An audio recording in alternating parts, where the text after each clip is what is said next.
it has been a great couple of weeks. Yes. Busy. Busy, Yes. very busy. As you guys know, I had my fourth annual Onslow Veterans Powwow, and it was amazing. Yes. On that Saturday, we had over 6,700 people attend. My heavens, wow. We are going to be outgrowing that space pretty Yes. soon. Mhm. But it is good to celebrate, obviously, Native Americans. It is Native American Heritage Month, along with our veterans, to put them two together. Yeah.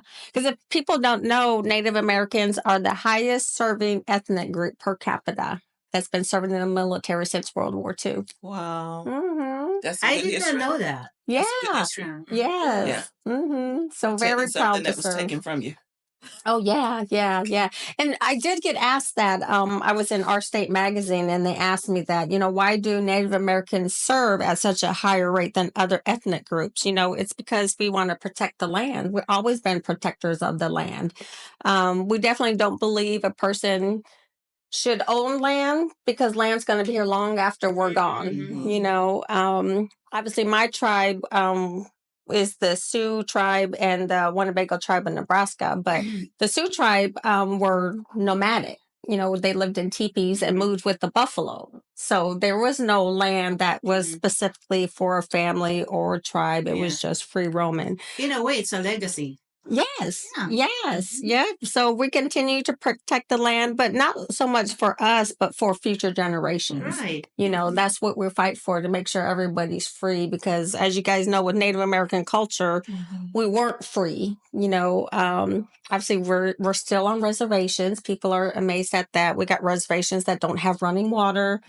It's really sad that the government still has reservations and not living up to the promises or treaties that they set for Native Americans. But respectfully, the question that you've been asked kind of thrown me off, because this is you guys' lane. When they say like why you guys serve as much you guys do, this is your lane. Yeah. That question kind of like, as a person, like what? I mean, I'm not saying they shouldn't ask, but someone that this is you guys' lane. This is what you guys supposed to do. Protect. I think they more so ask because we serve in a government that took the land and moved us on reservations and that stuff, but we still serve the government. But really, it all comes down to protecting the land and the freedom of the people on it. Yeah. So have you ever experienced, when you move from different location, that it's been no trespassing because someone else think they own the land? Oh, yes. Yes. I know a big one was a couple of years ago when they were trying to put that pipeline through the Dakotas, and they were trying to put it through a territory that belonged to Standing Rock was the tribe. But, once again, they got to protect the land. Putting an oil pipe through it can damage the water. It's going to go under the land that is around it, affect the people that live there. So they are still doing a lot of protecting of the land. That lead to the election. How you guys feel about the election? And I want to go back once we discuss that. Okay. Yeah. The election, well, it is what it is. The people chose. What I find significant about this election is he won every category. The popular vote, the electoral votes, obviously. But that was surprising to me, because usually a person, if they win the electoral votes, they may not necessarily win the popular vote, but he won it across the board. So that kind of, to me, it presented that maybe our country wasn't ready for a female president. That's all I got to say. That's how I took it. Even Latinos, almost 50% voted for him. Yeah. And not saying anything about Latinos, but a lot of times their culture is it's masculine. Their culture is masculine. They're leaders and stuff. Yes. Yeah. So I think that really had to ready be for a female president. But let's see what happens. But very close though. Very close. Oh God, no! He blew her away. It was I mean, he got his electoral report. At one point, she had a big lead, and all of a sudden, stuff shifted. I'm like, okay. Yeah. Yeah, but we'll see. But I know he's picking out his cabinet now. I just saw his choice for, because I'm military, so I really look for the Secretary of Defense, and I'm not too happy with that choice at all. Right now, that person is a news anchor on Fox. And I just don't think that person would have the qualifications to lead and guide our military into the future. So there's a lot of things that we'll just see how it plays out. It's still kind of early, so we'll see how they work. Yeah, so hopefully he picks out a good cabinet and put some good leaders around him so they can make the changes that they want to make. Well, y'all know me and my faith. I'm definitely praying, God, you got a plan. You have a plan, because I am not happy with it. None of it. But I do believe that God has a plan. Yeah. And I was telling somebody, I said, well, if I suffer, you're going to suffer too. Everybody will. Right. Yeah. And I know, I really believe that the economics had a role in it, but and I was going back and, economics is my thing to figure out how that all works. But really, when you're looking at the pandemic and COVID and the shutdown and the supply and demand, I mean, it's just economics that the prices were going to go up, but they are starting to come down. So I think the 4 years that I think they call it Biden economics, but, over the 4 years, it took them that long to get the economy to try to balance out. But so I'm hoping Trump's administration will sustain it so it continues to come down. And I know after election, the Dow, had positive thing just overnight. Yes. It's just crazy how people react to stuff. I was showing, talking with some people that I was talking with. It says, you can't really, you want to blame one person for something. So whenever a president comes in, Trump, the last time when he came in, was working on an Obama plan. Okay? Yeah. When Biden comes in, he works under what Trump has. And then sets a goal. That's how it is. Yeah. So Trump really didn't have anything to go by because there was nothing really set. So let's see what happens now, because he has the opportunity to. Yep. Yeah, and I'm hoping I'm hoping for the best. Not really like I'm hoping they are taking the people of the United States into consideration when they make their policies and changes. But take a chance, read this book called Animal Farm. And then let's talk about it. Animal Farm? Animal Farm. Okay, next assignment, guys, Animal Farm, and we'll discuss it. Okay. This book, I think we'll It's a have book. it for a year. Okay. Yeah. We'll It's pray a book. for it. Yeah. I do too, and I hope the more killing of my Black people started happening again because of hatred. Oh, yeah. We don't need no hatred. My culture, because it was happening because of the hate. So let's just see what you said. Let's see if it's going to work that way. May I say something before we move? The way I see and like you say, hatred. Yeah, it surprised me also how people choose and react to things. But sometimes we miss the big picture. There were big picture that when it comes to voting, right? When it's not the fear of the woman. I don't think it's the fear of the woman. Americans, they're not ready for. Sometimes we are brainwashed. And look, now is another 4 years. 4 years. The hatred is already planted seed. And like you say, God has plans. Sometimes God show us through to people who we are, not only individually and collectively. And we'll see. Yeah, we just pray. I'm definitely putting the government back upon God's shoulders. I'm like, God, you already know. Yep. You already know. So we'll look at that and keep going, because I think people everybody should be treated with a certain thing. But I felt her because I've been qualified for positions. And because of who I was and the standards I was as a Black female, I didn't get it. No. And then I would let somebody else of another culture. I'm like, how can you tell me that? You are of another culture and you have the advantage that I don't have. I got everything and more experience. And you want me to train the person. So I felt that. It's bias. I mean, we see that. So not even in that category, but that's how I feel as a Black female. Yeah. You cannot tell me because you're not a Black female. I'm a Black female qualified. No, I'm qualified because now you come to me and ask me to train the person. Yeah.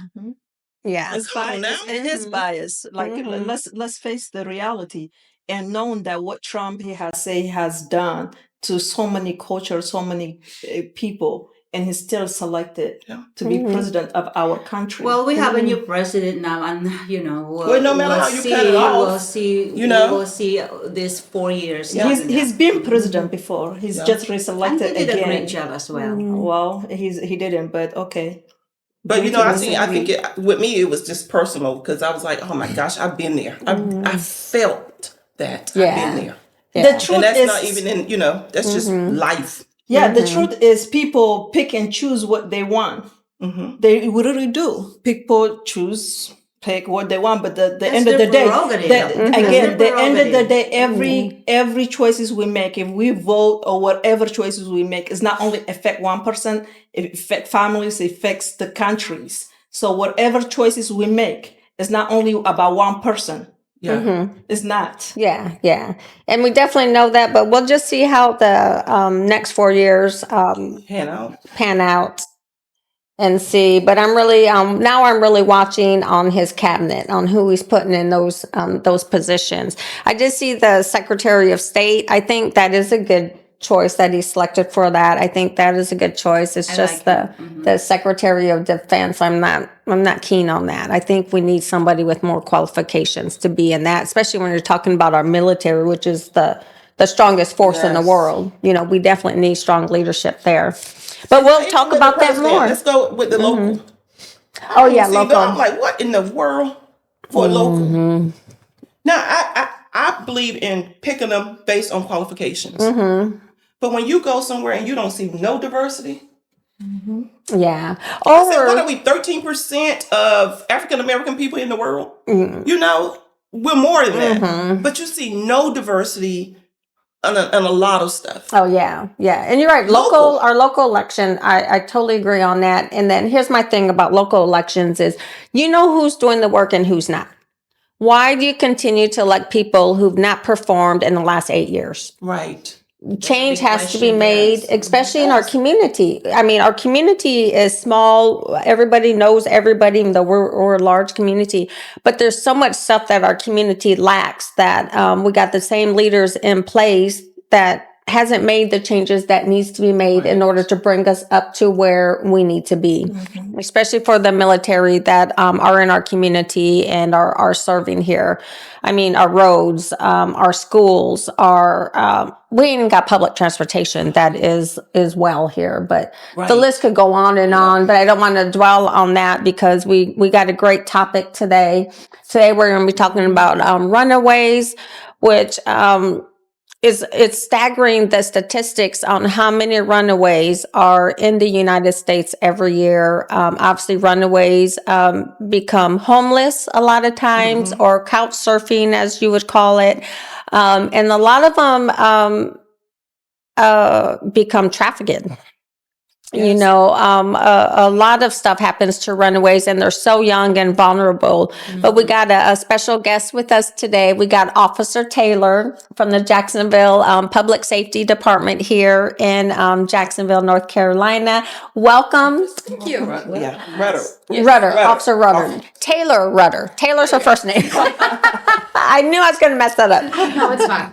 But definitely, thank you for being here. Yes. We just going to have a casual conversation about runaways and, especially what you guys experience from the law enforcement side. And we'll just talk about statistics throughout the United States on runaways. But if you want to let our audience know who you are, a little bit about yourself. Absolutely. So as I said, I'm Officer Taylor Rudder. I've lived in Jacksonville pretty much all my life. My grandmother graduated from Jacksonville High School, so we've been here for a little while. Okay. And my partner here is Officer Mumble. Officer Mumble, welcome. Dog in training.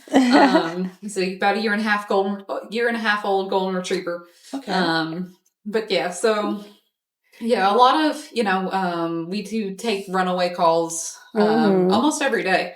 Wow. Whether it's for a runaway juvenile or a missing person. So we kind of differentiate. We call juveniles who leave runaways and adults who leave missing. Okay. But yeah, almost every day our patrol officers are out there Probably once a day, if not more, taking some type of, hey, I can't get in contact with my family member, or hey, my kid didn't come home.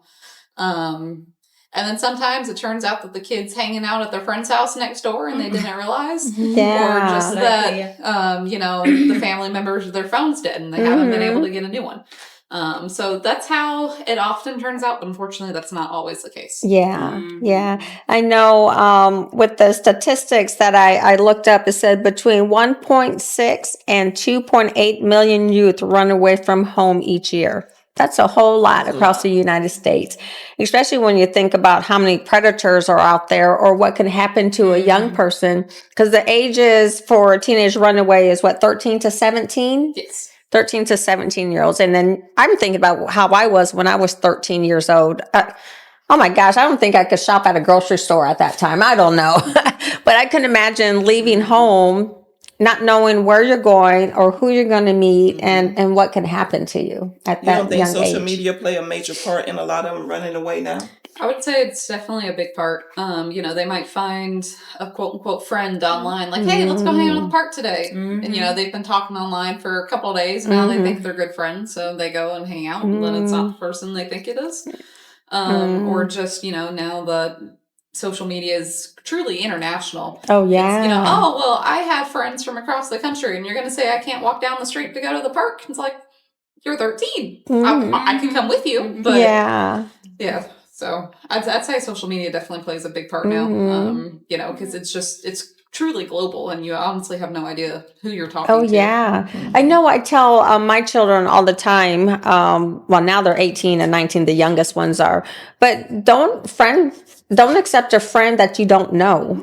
You still got to know the person that you've met to accept them. But I know a lot of children are not like that. They just accept people who friend request them, assuming that there's good intentions there. You're going to have a lot of followers.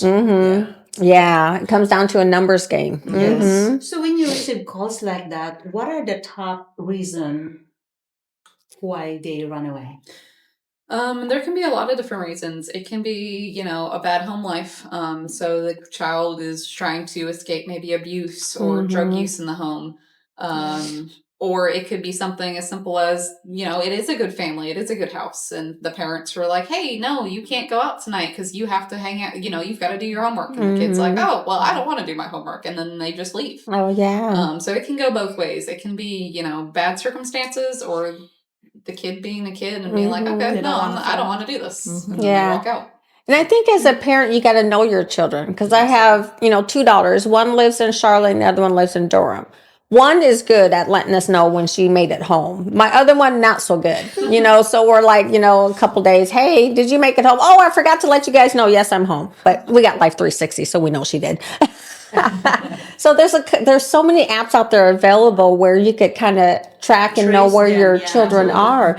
As a parent, I don't think there's nothing wrong with putting a tracker on your phone, on their phone, so you know where they're at all times. Yeah, so much going on now. Yeah. And younger kids maybe who don't have a phone now, there are things like Apple AirTags where you can put it on their backpack, or even they might look like bracelets or watches, or where it doesn't look as obvious as a tracking device.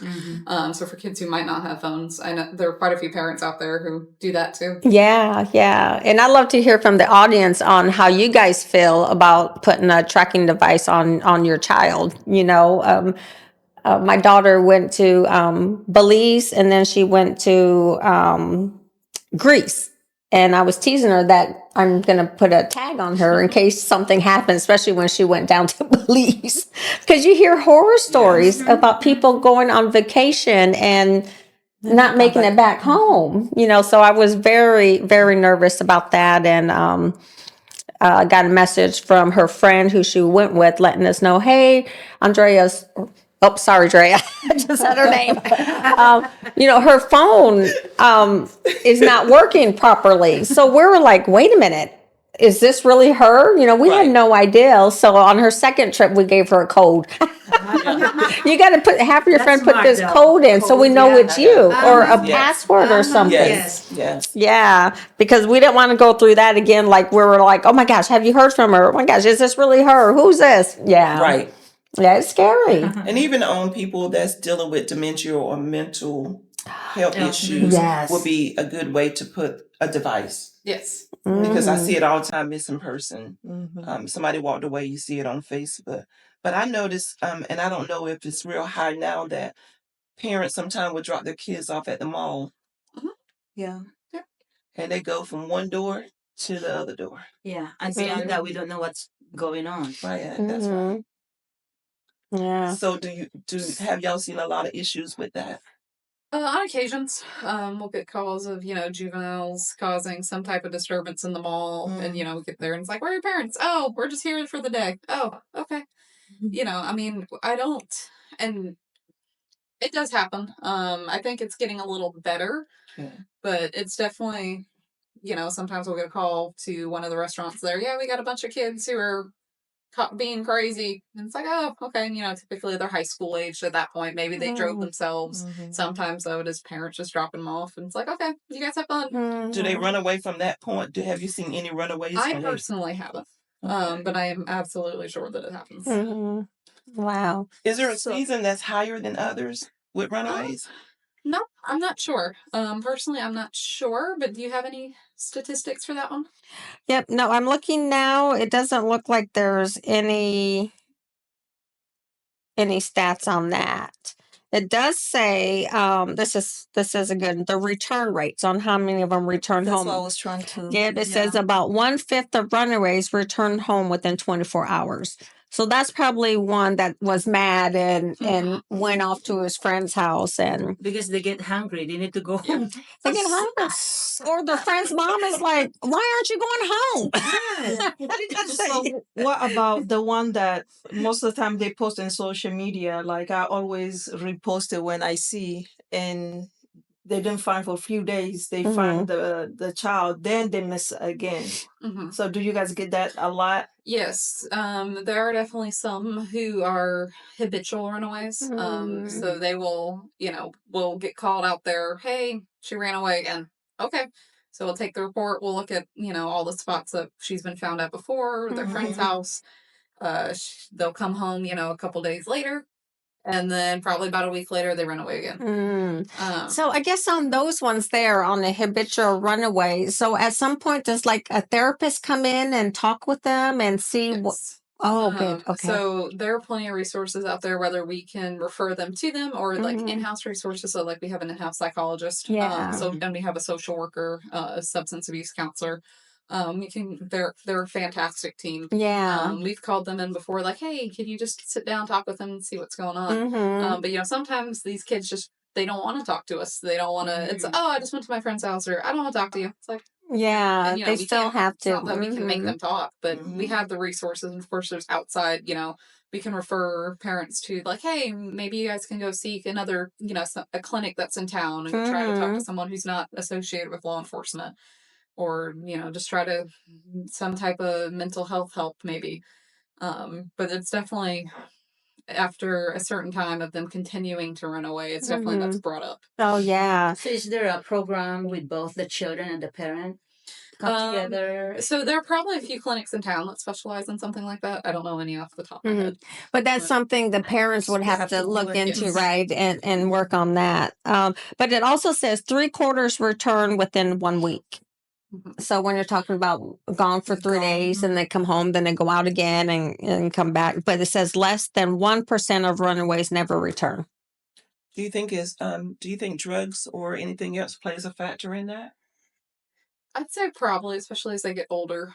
It's like let's say, now the big thing is vaping. So kids want to vape. They think it's a status thing. So they look super cool if they, if they're hitting their vape in between classes. Oh, wow. So it's, parents might be like, hey, no, absolutely not. You can't do that. And then they get mad. So they want to hang out with the cool people as they that are allowed to.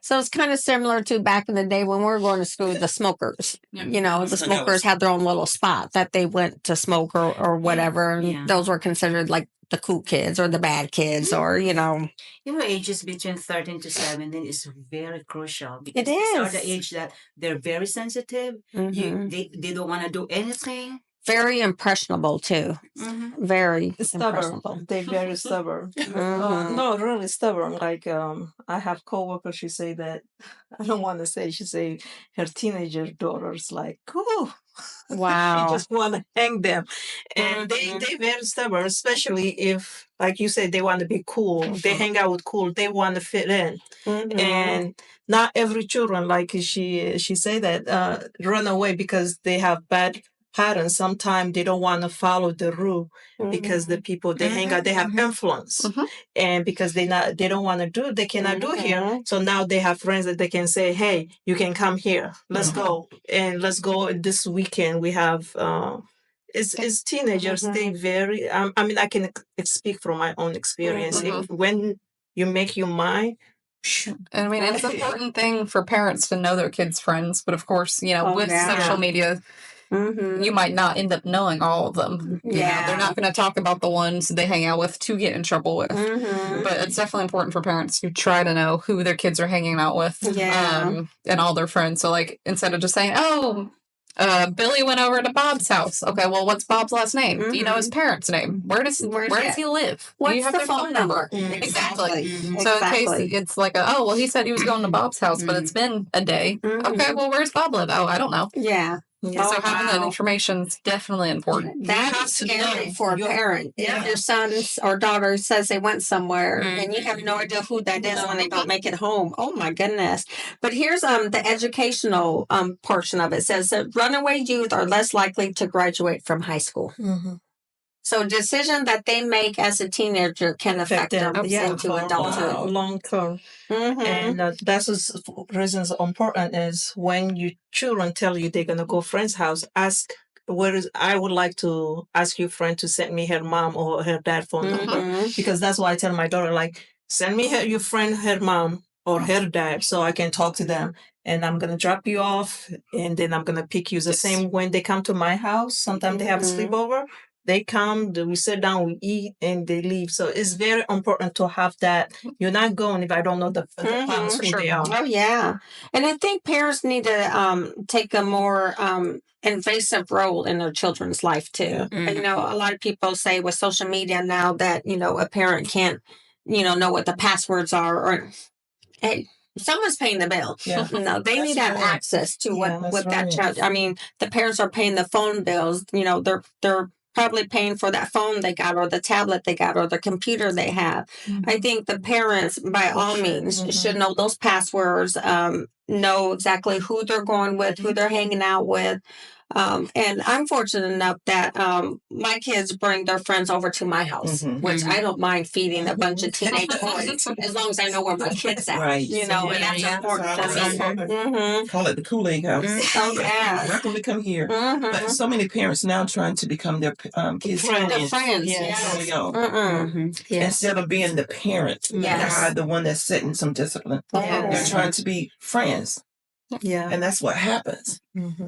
So they do what they do. But I was reading that a lot of runaways come from various backgrounds. So there's no wealthy, poor, whatever. Different backgrounds. Yeah. But there was a statistic that I got out. So obviously runaway rates vary by race and ethnicity. But Native Americans percentage is 12.9% of American Indians or natives have run away compared to 8.4% of non-natives. So to me, that's a very interesting fact, especially since I'm native. But I could definitely see that, especially I talked earlier about the reservations. There's so much. There's substance abuse and alcoholism that goes on reservations because there's nothing else. It's very desolate or an isolated community. So I can definitely see where a child or a teenager would want to get away from something like that. Yeah. But that was staggering to me. As you mentioned, Diana, there are different category why children run, why they run. And what about for those that are being abused, the cause of why they run away? And sometimes it's children because of their parents separate. And sometimes, like you say, conflicts and drugs and sexual abuse, molestation, rape, and all that. So how can what can we do? I mean, we can focus on the children, but at the end of the day, it's the foundation of the family too. That's true. And if the family, they don't have a strong foundation, that's the result of what is happening. So I guess, how would we as a community prevent our teenagers from running away? How do we find out what's going on in the family? Why are they running away? It's hard. Sometimes people is very sensitive, and family, they don't want to know. Other people, they don't want to know their issues, what's going on. Even if it's drugs, say children are seeing the parents and alcohol and drugs, they don't want to go out tell the neighbor, my mom, But the one responsibility is the parents. I need help. I want to be better for my children. So everything starts with family. It's hard. It's not something that you can go around telling people what is going on with your family. Right. And also, we as parents should spend more time, actually, with our children.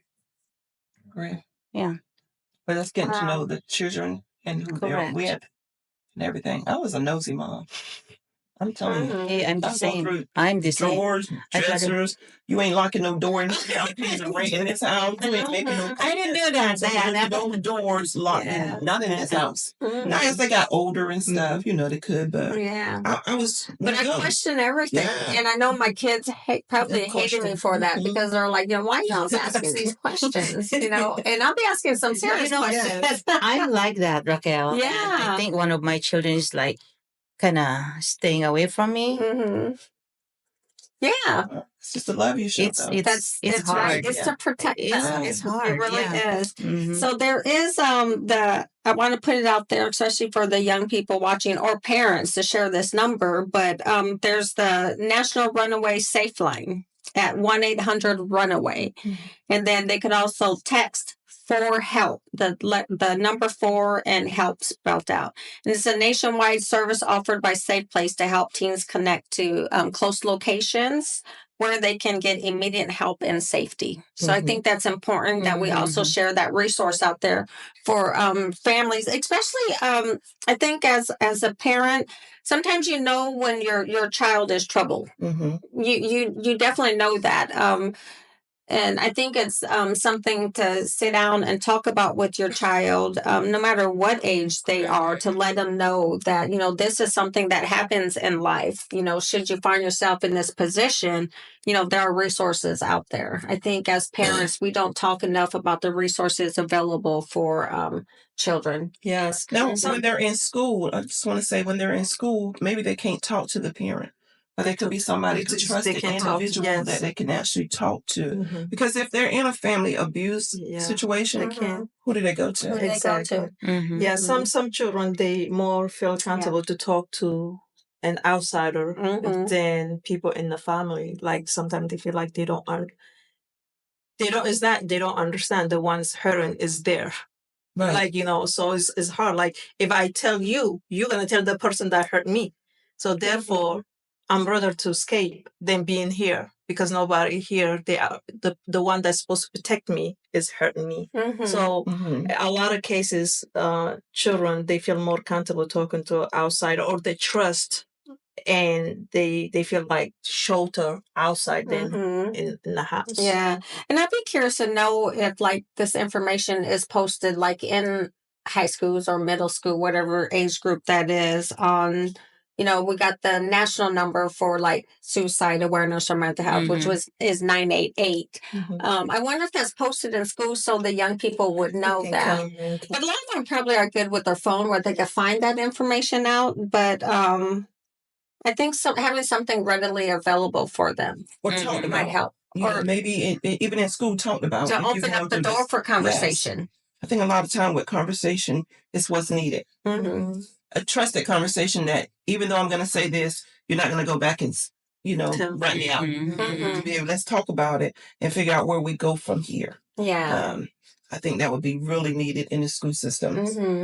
Yeah. I know we put a lot on the school system, but that's where children spend the majority of the day is in school. But also, again, people that those children trust more friends that have similar They tell their story. Okay, now you got me, you understand me.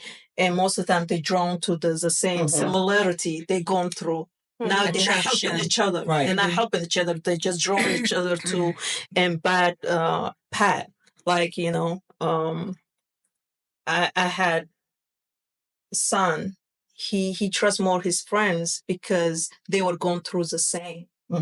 As mother, it's not like he didn't trust me, but he felt like they understand him more than I can understand him. Yeah. And so similarity in the attraction, that's the strong. I listen, is when teenager, I can say this, teenager, if they make their mind, they want to leave, they will leave, regardless, not really. Until they have to come back some, like, you hoping to not get hurt in the middle of this process. They trying to get through, they're trying to find themselves. But once they make their mind, they have to escape. Mostly they come back. The chance is they will escape until they have to face something that say, okay, this is not what I'm supposed to be. But if they make their mind, it's hard. So in saying that, Carol, you read about human trafficking. So they get run away, they get tied up into human trafficking a lot of time. Yeah. And they cannot figure out how to get out of that cycle because now they're controlled by somebody else. And human trafficking it's just the highest amount of money made selling an adult. And those kids are their age that they do it. So I know in our area we do have human trafficking. Have you experienced a lot of it? It's here. I haven't personally experienced a lot of it, but unfortunately it's truthfully everywhere. You'll see a lot of it off at places where there are major highways, or, you know, extremely busy cities, on the coast or stuff like that. But unfortunately it is everywhere. And it's something that anyone has to be cautious about. Yeah.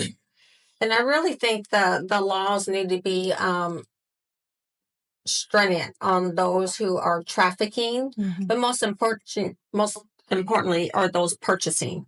If there wasn't a buyer, there wouldn't be a business, you know. So I'm just amazed at how many businessmen, lawyers, doctors, you know, that are looking for those little kids. Little kid. Why can't we post them like we post people that have sexual abuse people? Because it's hard. It's hard for me to comprehend. Why? It's money. Kids against, these are professionals. But I think that even people that abuse people, why isn't their picture posted? That, you know, when they can pull up, I can pull up that sex person that sexual abuse kids in my neighborhood. Why can't I pull up that there's an abuse, somebody abused their spouse or somebody did trafficking? Why ain't that put out? Like, I need to fight that law. Like she said, doctors, lawyers, all that, because they have money. You fighting money, you fighting justice. Like when you like Diddy, he just got how many years? Diddy, how many years he's been trafficking? There are so many people very known that involved with human trafficking. So people, like when we see outside, you will think, you will find, you will know exactly who's selling, who's buying. You don't know. You don't know. Those are the people that they have very standards. They're the one that doing this, and you will never. And then how you gonna fight those people because the money is speaking for them? Or the status. Exactly. A lot of times, like people that do stuff because of the status, whether they're on their lawyers, doctors, whether they're coaches or whatever they are, once they get that status, people kind of like overlook them for some reason. Those are the most abusive people. You know, they're married, they have children. I have watched a documentary. This guy, he's a doctor, okay? He flew all the way Asia to just sleep little boys. He has wife and children. Like, come on. It's power. Why you have to go all the way when you have your own children, your wife, to... Why? It's sad. It's sickness. This has to be something mentally. Something must have to be wrong for you to go all the way to just collect those little boys. Like, so I'm going to ask this question. Is runaway a crime? if you run away from home, is that considered a crime?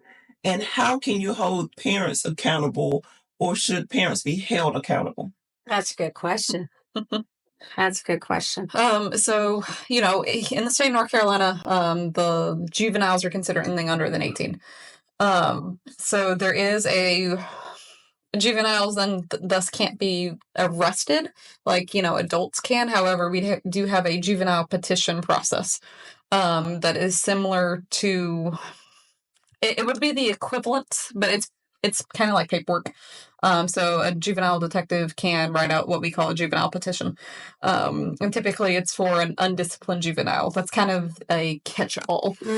So for someone who runs away once, probably not. For someone who's one of those habitual runaways because they want to, they might see something like that. And then it goes through like juvenile justice, the Department of Juvenile Justice. For juveniles who are running away from abusive households or households where, you know, it's drugs and alcohol and, you know, stuff like that, then yes, there are investigations that go into holding those parents accountable for the kid. Yeah. And providing, you know, a safer place for the kid to be. Yeah, that's good. Yeah. So I guess on that note, would the child go to a safe family member, go to foster care? I mean, what? So that at that point, like social services, child protective we'll services can get involved, and then they kind of work with our special victims unit to ensure the best for the child. For the child, yeah. Okay. And that's where I know the Guardian Ad Litem is a great program, especially for those who want to do volunteer work in your community that's invested in children. That's a great program to be the voice for a child that's going through a process like that. But yeah, that's a good question. You know, and it's great that you guys have all this program for them. Yes. Yeah. And I think it definitely need to be known that these programs are there. They are there. Yeah. To help. You know, and one thing that I'd really like to stress, so if there is, you know, if you're ever in a place where your kid or runs away, and you call us, there's some pieces of information that are extremely helpful for us. So of course, you know, you're going to think of, oh, well, this is my kid's name and this is his birthday. You know, it's 4 foot tall, blonde hair, blue eyes. Okay. That's great. And that's super helpful for us. But when we have to put that out to the public, they're not really gonna think about that. So your clothing description, what were they last wearing? You know, were they wearing a white shirt, black pants, black shoes? That's helpful. A lot of, you know, the general public's going to think about that a lot quicker than they are about someone who's 4 foot tall with blonde hair cut to their shoulders.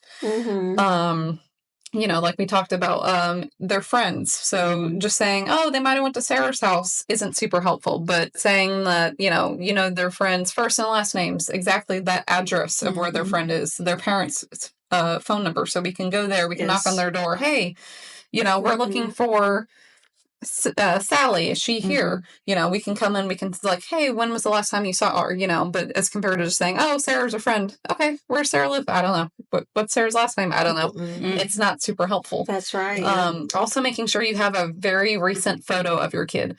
So when we take all of this information, and the photo, we're able to, there's a system called, it's a national database. So where anyone goes missing, they get all put into this database. All law enforcement across the country is able to access it. So that way, if someone, even all the way across the country, happens to run into this person, they know they're missing from Jacksonville or from wherever they're missing from. So having an updated photo of what they look like, that way we can attach the photo so it can be verified. Yep, this is who we're looking for. So that's super important. Yeah.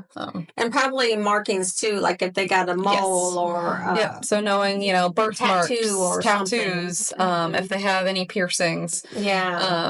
That's also really important because, you know, you might be able to take out your earrings, but you typically can't get rid of a birthmark. Or if they have dyed hair or something like that. Yeah.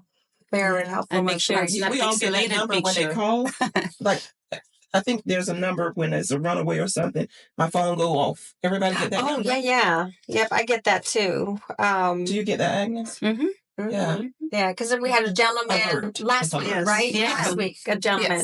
Yes. So there are, Amber Alert, yeah. Yes. So Amber Alerts aren't sent out. They're not sent out for every runaway juvenile, though. They're typically sent out if there's a threat of them having been kidnapped or taken. But they won't necessarily be sent out for every runaway. Another important thing is, do they have, any health problems? Are they on any medication? Because then that could up it into an endangered alert. That's what it was, Yes. endangered, yes. So that way, let's say they have epilepsy, so they need seizure medication every day. So if they're missing, they're not getting that medication, that's a serious health concern that ups the priority. Not that a runaway isn't already important, but saying that if they don't get this medication, they might have a seizure and we might not, they might not be able to get back up. Yeah. That's also really important. So being able to tell us what type of medication they're on, when was the last time they took it, do they have any health problems like that? That's also really important. Oh, wow. So I'm assuming you guys have like a checklist. You go down and ask all these questions for the parents. And it's very thorough. Yeah. But yeah, so we use the same type of paperwork for anybody, whether it's a missing person or a runaway. Yeah. So, it goes down from, are they a missing adult, juvenile, runaway? Are they endangered? Then, of course, their name, date of birth, their race, their gender, their address, their social, if they have a license, what's their license number, their height, weight, hair color, eye color, skin tone, where were they born? Do they have any scars, marks, tattoos, like you said? And then, like I said, what were they last wearing? What did they go to school wearing? What did they leave the house to the mall with their friends? Yeah. Do they drive? Do they have a car? What's their car look like? Or were they on a bicycle? What's their bicycle look like? Were they just on foot? That also helps. Where were they last going? Did they walk out the house? Did they go down the street? Were they last at the mall? Wow. A lot of information. It's a lot of information. The hard part is, I don't know. I didn't see him leave. And that's also Something possible. like that. So then we'll Or you ask, have that child that changes 5 times a day. yes, and then we'll ask, hey, do they have a cell phone? Do you pay for their cell phone? Do you know what type of service they use? Because then we can try to paint. with it, yeah. Yes, we can try to triangulate where their cell phone last pinged off of. Okay. It doesn't work typically for phones that are only off of Wi-Fi, because I know now a lot of kids only have Wi-Fi based phones. They don't have actual cell service. Okay. But yeah, and then a big. That's good to know. Yes. I did not know that. Me neither. Okay. Wow. And then a big thing is, let's say, they did only go to Sally's house next door. As soon as they come home, call us. So that way we can lay eyes on them and be like, yep, they're here, they're okay. And we can take them out of that national database. Anyone who's under 21, I believe, or might be 18 now, has to be entered into that national database within 2 hours of us getting what information we need. Oh, wow. So within 2 hours, they'll be in this database where law enforcement from across the country is able to if they get out with them, they'll recognize that they're listed as missing. Oh, my. So within 2 hours, how long do they have to be missing before I can report them? If it's a juvenile, you can call us right then. Hey, she walked out the house 5 minutes ago. Okay, we're going to drive around. We're going to try to find them. Do they have any friends' houses around? Do they have any family's houses? No? Okay, so we'll drive around. We might check parks if it's a neighborhood, and we'll try that. And then another big thing is, let's say you have shared custody of your kid. So Monday, Wednesday, Fridays, you typically pick her up from school. Tuesday, Thursdays, dad does. Did dad accidentally pick her up today? Have you, it's sometimes, today's already Wednesday. It might feel like a Tuesday because Monday was a holiday for some of us. So did he just out of routine go and pick her up from school? Have you tried that? Have you called grandma to see if, maybe she went to grandma? Is there like daycare, or do they do any after school activities that they might have stayed behind for? So trying stuff like that too. But of course, if you think your kid's missing, just call us. It's the best thing to do. Yeah. Well, Officer Runner, I'm nosy. When you're found out, why can't they tell us that this is where they were? I know you can't do that, but just like the young little boy that was missing here that was out there, I'm like, so they found him. They said he was underneath the steps, which to me still don't seem right. Yeah. That they found him underneath the steps of it. And You found him under the mobile home. Yes. He was in that mobile home park. Doing all that bad weather, and it was cold. It was cold that night. It was just, I'm with you on that. I was like, we'll question this guy. Where was he at? Did he really fall asleep under that mobile home? And I mean, kids are resourceful. So let's say we do find her at Sally's house. She could tell us that's where she's been the whole time. Of course, our special victims unit, our juvenile, who typically takes juvenile cases like this, they'll probably be able to do further investigations into it. But depending on, they might be able to tell, oh, their cell phone tower said they were all the way across the city, or maybe they were at Sally's house the whole time. Maybe he was under there. Yeah. But I'm with Diana. Inquiring mind wants to know what happened. Okay, he was found safe, sound, and everything's good at home. You know what I mean? Yeah. Then I also say part of that's up to the parents to figure out where were you. Yeah, I'm with you on that, Diana. There were any children that they were missing and they were hurt in the process that they were missing? Locally, I haven't had any cases like that. Any that I've done, one was hiding in a tree by their yard, like in the top of the tree, but they climbed the tree. And the other ones have come back home after a couple hours while I was still there taking the report, or a few days. Oh, okay. And they were just mad, I'm assuming? They were just mad and left? Something I like about you guys. You guys don't find children in 2 hours. You guys call 911. We don't. We just come at night. We go in the morning. We come back at night. In Africa, we just go, come back at night. Nobody call 911 and don't look for you. Yeah. But I mean, that's like my kids. I know they won't come home till 10 at night, but they're older now. And then I got Life 360, so I can see where they're at and what, where they're at and stuff. But I can imagine if you're expecting your child home. Though. So if I was expecting my son home and all of a sudden I couldn't reach him by his phone, his phone's off or whatever, I'm calling his friends, texting his friends, his brothers, sisters, did you guys hear about? But if I don't find him within a couple hours, I will call 911. I am just here sitting quietly, but there's so much in my head, I would like to spank it. Oh my gosh. Some kids need it though. Spanking. Oh my God. They say that when you get whooping so many times, you don't listen anymore. You become stubborn. No, really. When you get so many whoopings, oh my God. They're going to say good thing that I'm going to get good whooping anyway. It's really, they say that beating him children stubborn. Stubborn, to not listen. Oh, I'm going to get that anyway, So I don't think that's going to help. Whatever we can do. Not in America, maybe in Philippines or Africa. Oh, yeah. She's going to come get us. Listen, she's sitting with us. But if they call Agnes, she's going to pick you up.